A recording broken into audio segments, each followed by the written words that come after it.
안녕하세요. 오늘도 좋은 하루입니다.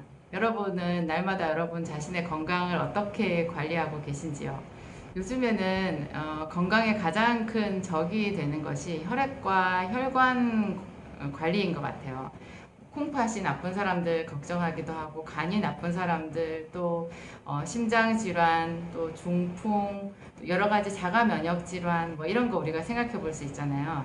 삶의 질을 현격히 떨어뜨리고 또 죽음으로 우리를 끌어들이는, 아주 죽음을 생각하게 하는 그런 큰 질환 하면은 대충 그 정도가 되는데요. 이 질환들을 여러분 자세히 들여다보면 거의 다 혈액과 혈관 관련 질환이에요. 놀랍지 않으세요? 성경에 보면 피에 생명이 있다라는 구절이 있거든요. 한두 군데 나오는 게 아니라, 저는 제가 크리스찬으로서 성경을 아주 오랫동안 많이 봤었는데요. 성경에 그 구절이 나온 거 저는 그렇지 그렇지 그런가 보다, 피에 생명이 있구나 이렇게 생각했는데요. 제가 이제 약사로서 약국을 오래 경영하고, 특별히 이제 제가 요즘에는 그 생기산이라는 거를 취급하고 있잖아요. 그 이제 제가 만든 약인데, 그 약을 우연하게 제가 우연의 연속이라고 해야 되나요? 그렇게 쓰다 보니까 이 약이 사람들의 혈관을 고치고 혈액을 좋게 하는 거예요. 그랬더니 결과적으로 사람들의 질병이 만성적으로 절대로 치료되지 않을 것 같은 그런 질환들이 이제 극복이 되고 없어져 버리는 거죠. 병원에서 먹던 약도 끊게 되고. 그래서 전혀 다른 이런 질환들이 치료되는 그 근거를 제가 무엇으로 보아야 될까, 이렇게 제 편에서 오히려 더 당황스러웠었는데요. 생각해 보니까 너무 간단한 거예요. 이게 피를 좋게 하는 거예요. 혈액이 맑아지고 혈관이 뚫리는 거예요. 제가 최초로 이 생기산이 특이한 약이다라는 거를 알게 된 그 첫 번째 환자가 협심증 환자였거든요.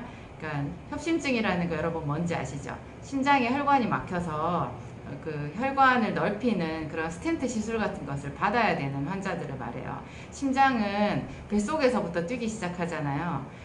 죽기 전까지 계속 심장이 뛰는데, 이 심장은 근육 덩어리거든요. 심장이 전신으로 혈액을 이렇게 뿜어내지만 심장 자체가 근육이기 때문에 이 심장 근육에 혈액을 공급해주는 혈관이 또 필요해요. 그 혈관을 관상동맥이라고 하는데요. 이 관상동맥이 좁아지거나 막혀버리면 가슴이 뽀개질 것 같은 그런 무서운 통증에 시달리게 돼요.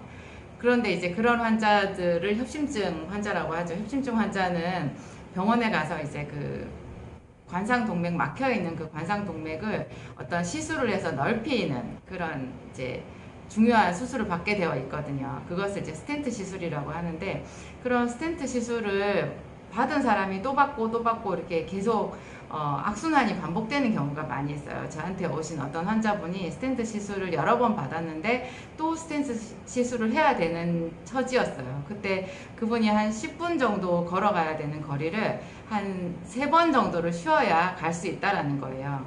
비교적 젊은 여자분이었는데요. 자기가 이번에 또 스텐트 시술을 받는다는 거 너무 끔찍하고, 그 스텐트 시술을 받을 때 정말 고통스럽다고 호소하셨어요. 그러면서 이제 제가 노폐물을 이렇게 제거하는, 그런 노폐물을 씻어주는 그런 약을 조제한다고 들었는데, 그 약을 한번 줘보라고, 그러면 자기가 스텐트 시술을 안 받아도 될 것 같은 그런 느낌이 든다면서 저한테 달라고 요청을 하셨어요. 저는 나 협심증 환자한테는 이런 약 써본 적이 없다, 곤란하다 이렇게 말씀을 드렸는데, 그분이 강력하게 요구하셨어요. 모든 책임은 자기가 진다 이러면서 그분이 그 약을 가지고 가셨는데, 세상에 하룻밤 만에 그분 혈관이 뚫린 거예요. 그분이 저한테 오셔서 그 얘기를 하셨어요. 혈관이 어떻게 뚫린 줄 아느냐고요? 10분 되는 그 거리를 이제 안 쉬고 걸어갈 수 있게 되었다는 거예요. 그 대신에 그분이 그 약을 2폰가 3폰가를 먹고요, 밤새도록 울렁거리고 토하고 머리가 아프고, 그래서 응급실 구급차를 불러야 되나 말아야 되나 그런 큰 고통을 겪었다고 하시더라고요. 그래서 저는 아주 등골이 싸늘해졌었어요. 그 말을 듣고. 그 환자가 저한테는 아주 충격적인 환자였죠. 그리고 나서 저는 거의 1년 정도를 그 사실을 그냥 덮어버렸어요. 뭐 그 사람이 좀 특이한가 보다, 어떻게 혈관이 뚫릴 수 있나, 제가 오히려 묻어버렸었는데요. 그 뒤에 또 결정적인 사건이 있었죠. 제 가족이 협심증 시술을 받은 거예요. 그래서 병원에서 이제 그 약을 먹고 하는데 협심증 시술을 받기 전보다, 스텐트 시술을 받기 전보다 그 약을 먹으면서 더 고통스러워 하더라고요. 이제 아침에 약을 먹고 저녁에 약을 먹는데, 저녁에 약을 먹을 시간이 거의 이제 한 두어 시간 남을 정도로 임박해지잖아요. 그럼 벌써 몸에서 사인이 온대요. 그 약을 먹어야 되는. 가슴이 조이고 숨쉬기가 힘들고. 그렇다고 또 그 약을 제대로 이렇게 잘 챙겨 먹으면 그러면 편하냐, 그런 게 아니라 극심한 두통에 시달리고, 이렇게 아주 생활 속에서 가벼운 상처 같은 거를 입잖아요. 뭐 칼에 살짝 베이든지 그러면 이게 이틀 3일을 가도 지혈이 되지 않고 병원에 실려가서 이제 응급실에 가가지고 꼬매어야 겨우 진정이 될 정도로 이제 그런 너무너무 생활이 이제 두렵고 무섭고 힘든 거죠. 그래서 제가 그런 가족 때문에 굉장히 고심을 하고 이거를 한방으로 제가 쓰고 있는 생약으로 치료할 수 있는 방법이 없을까 고민하다가 그 1년 전에 환자가 생각이 난 거예요. 그래서 그 약을 써봤더니 괜찮아진 거죠. 괜찮아진 거죠. 그게 이제 물론 맨 첫 번째 그 환자는 뭐 하루 만에 자기가 이제 10분 거리를 걸어갈 수 있게 되었다 이렇게 말을 했지만, 그게 하루 만에 치료가 끝났다라는 그런 뜻은 아니고요. 사실 생기산은 좀 오래 먹어야 되더라고요. 오래 먹어야 되고, 근데 확실히 혈관을 청소하고 혈액을 좋게 하는 작용은 너무너무 확실한 것 같아요. 제가 만든 약 생기산을 광고하려고 이런 말씀을 드리는 거 아니고요. 정말 너무 신기하잖아요. 여러분, 자가 면역 질환 이런 거랑 류마티스 같은 거죠. 류마티스, 루푸스, 베체트, 또 혈액에 관련된 그런 많은 자가 면역 질환이 있는데, 자가 면역 질환이랑 심장병이랑 닮은 점이 있나요? 당뇨병은 또 어때요? 또 중풍은 또 어때요? 이게 서로 다 병명이 다르고 전혀 다른 영역에 있는 이런 질환인데요. 저는 그냥 생기산으로만 모든 환자들한테 주고 있어요. 좀 바보 같죠? 잘 생각해 보면요. 그렇지만 너무나 우리가 무릎이 처지는 거예요. 그 모든 것이 혈관하고 혈액에 관련된 질환이구나. 자가 면역 질환도 결국은 그런 거구나. 아토피는 어때요? 여러분, 아토피도요, 혈액이 굉장히 안 좋은 혈독이 있는 그런 질환이에요. 제가 가끔 사열하시는 분이나 부항을 많이 하시는 그런 분들을 만났는데요. 생기산을 먹고 한 2, 3개월이 지난 시점쯤에 부항을 뜨거나 사혈을 하잖아요. 그러면 그 전에 했을 때랑 이게 혈액 상태가 너무너무 다르대요. 피가. 그러니까 눈으로 보이는 혈액, 우리가 그냥 말로 피가 너무 끈적끈적하고 혈액이 탁해서 자꾸 질병이 생기는 거야, 염증이 생기는 거야, 이렇게 하잖아요. 정말로 사혈을 하거나 부항을 뜨면서 그 피를 이렇게 내는 그런 시술을 하는 사람들은요, 그것을 정말 눈으로 보게 되는 거예요. 예를 들면 뭐 세상에 피를 좋게 하는 약이 제약 생기산만 있겠어요? 또 다른 사람이 그런 약을 만들어낼 수도 있고, 앞으로도 얼마든지 그런 약은 제2, 제3의 그런 약은 나올 수 있다라고 생각하는데요. 저는 사람들이 이런 것을 좀 알았으면 좋겠어요. 여러분들 현대인들이 가지고 있는 거의 대부분의 질환이 혈관 질환 그리고 혈액 질환이라는 거. 혈액이 나쁘면요, 혈관은 그냥 막히는 것 같아요. 예를 들면 당뇨 환자는요, 그냥 혈관이 막힌 사람은 아니고 혈액이 안 좋은 거잖아요. 피 속에 당분이 너무 많아서 피가 끈적끈적한 그런 사람이 이제 당뇨 환자인데요. 이 당뇨 환자가 발이 괴사되고 발이 이렇게 발톱이 시커멓게 되면서 나중에 감각이 없어지면서 심하면 이 발을 절제하는, 잘라내는 그런 수술을 해야 되기도 하고요. 당뇨 환자가 눈이 안 보이게 되는 경우 혹시 보셨어요? 너무 끔찍하거든요. 눈이 가버리는 사람도 있고, 또 콩팥이 망가지는 경우가 아주 많아요. 근데 콩팥도 콩팥을 이식해야 되는 환자들의 거의 한 80% 정도가 당뇨 환자들인데요. 피가 안 좋으면 그 콩팥 안에 있는 그 그물망 같은 사구체 있죠. 그 사구체 속에 혈관이 망가지는 거예요. 사구체의 혈관이 망가지게 되는 거예요. 그냥 우리가 머릿속에 그려보면 그냥 분명하게 그렇구나 하고 생각할 수 있어요. 사구체가 얼마나 작은 혈관이냐 하면요, 미세한 혈관이냐 하면 콩팥 한 개에 거의 100만 개의 사구체가 있다고 해요. 그러면 눈에 보이지도 않는 그 정말 미세한 그런 혈관으로 되어 있는 망이잖아요. 거기에 끈적한 피가 흐른다고 생각해 보세요. 사구체 망가지는 것은 그냥 너무 당연한 거예요. 이런 사람들도 혈액을 맑게, 피를 깨끗하게 이렇게 하는 것이 그 가장 우선되는 치료 방법인데요. 혈당을 아무리 떨어뜨리고 약에 의지해서 혈당을 한 거의 정상 혈당인 100 혹은 가끔 저혈당도 겪어가면서 100 이하 70, 80 이렇게 유지해도 놀랄 정도로 합병증이 오는 사람들이 많아요. 그러니까 당뇨 환자들이 혈액 관리를 하고 혈당 관리를 하는 것은 분명히 중요한 자기 질병 관리지만요. 근본적인 원인 치료는 그냥 억지로 약을 써서 혈당을 눌러놓는 그런 게 아니라 정말로 우리 몸속에서 자연 정화 작용 이런 게 뭔가가 막혀져 있는 거를 해결을 해서 스스로 피가 깨끗하게끔 만들어 줘야 된다라는 그런 생각이 들어요.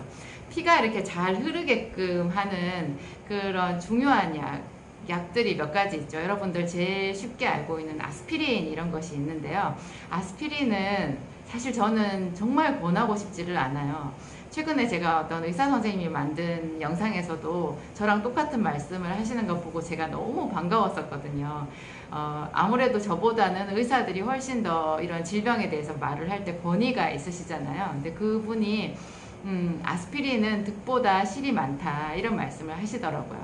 아스피린을 먹는 사람들 중에 몸에 자꾸 멍이 들거나 이렇게 출혈이 생기는 사람들이 있어요. 어떤 사람은요, 코피가 자꾸 나는 사람들이 있어요. 그래서 아스피린을 먹다가 코피가 나면 응급실에 가서 지혈을 해야 된다라는 거예요. 그런 사람들은 바로 아스피린을 끊으셔야 돼요.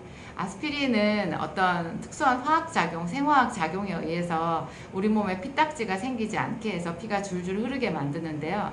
그 피딱지가 해주는 역할이 혈관 땜질이거든요. 그러니까 혈관이 파이프처럼 관으로 되어 있는 거잖아요. 이것은 계속해서 혈액이 흐르기 때문에 비가 오면 우리 도로가 아스팔트가 패이는 것처럼 혈관이 자꾸 생채기가 나요. 그러면 생채기가 난 그 혈관 벽에 이 혈전이 가서 피딱지가 가서 딱 붙어서 우리 왜 이렇게 겉에 피부에 예를 들어서 이렇게 출혈이 생겨도 거기 피딱지가 생기면서 지혈이 되잖아요. 마찬가지로 혈관 속에도 그 피딱지가 들러붙어야 지혈이 되는데요. 아스피린을 먹어서 피딱지가 생기지 않고 피가 줄줄 잘 흐르게끔 하면 혈액순환에는 좀 도움이 될 수는 있겠지만 혈관이 터져버리는 수가 있는 거예요. 그래서 코피가 자주 나는 사람들이 있고 그냥 피부에 자꾸 멍이 드는 사람이 있는데요. 더 치명적인 것은 뇌출혈이에요. 보이지 않는 뇌혈관이 터지게 되면 그대로 뇌출혈이고요. 저는 위장관 안에 피가 고여서 죽을 뻔한 그런 환자들도 꽤 몇 명을 보았거든요. 저희 환자들 중에. 정말 그걸 찾아내느라고 정말 힘들었대요. 원인도 알지 못하고 하여튼 거의 죽을 뻔했는데 알고 보니까 아스피린으로 인해서 위벽에 출혈이 생겨가지고 위장에 피가 가득 고여 있었던 거예요. 그러니까 저는 아스피린은 정말 권하고 싶지 않고요. 여러분 정말 그 피를 맑게 묽게 하시고 싶으시다고 하면 차라리 오메가3를 하루에 1000ml짜리 한 3개 정도를 드세요. 그리고 또 제가 권하는 게 최근에 제가 올린 영상에서 레시틴 얘기하죠. 레시틴이 대두에서 추출한 일종의 기름인데요. 복합 지질이거든요. 이런 게 혈전을 예방하는 효과가 있고요. 오메가3하고 레시틴을 많이 복용하시는 거 아주 좋을 것 같고요. 그 다음에 또 제가 많이 권하는 거 비타민C 굉장히 많이 드세요. 하루에 한 1000ml 이상 혈관이 특별히 안 좋고 피가 많이 안 좋은 분들은 하루에 한 1000ml 정도 먹기를 권해요. 특히 당뇨가 있는 분들은요. 비타민C를 하루에 한 1000ml 정도 드세요. 그러면 콩팥 질환 예방하는데 꽤 많이 도움이 돼요. 그리고 비타민C를 1000ml를 먹을 때는 반드시 비타민 B100도요. 하루에 한 2알 정도는 먹어야 되거든요. B100하고 비타민C는 서로 함께 짝꿍으로 가요. 서로가 서로를 더 격려해 주는 것 같이 상승 효과가 나는 게 있거든요. 그 이유에 대해서는 제가 또 다른 영상에 많이 올려놓았으니까 여러분 참고하시기 바랍니다. 하여튼 현대인들한테 가장 중요한 것은 혈관 관리 그리고 혈액을 아주 맑게 관리하는 것. 혈액을 맑게 관리하려고 하면 노폐물 정화가 가장 중요하다는 것. 그것이 제가 만든 생기산의 원리라는 것. 노폐물을 적게 만들려고 하면 여러분 어떻게 해야 되겠어요? 제가 자주 말씀드리지만 식사량을 많이 줄이셔야 돼요. 간헐적 단식이라도 꼭 해보시고요. 여러분들이 먹고 계신 그 식탁 내가 어떤 음식을 얼만큼 먹고 있는지 술, 담배 이런 것들도 한번 점검을 해보시기 바랍니다. 제 이야기 오늘 여기까지 하겠습니다. 감사합니다.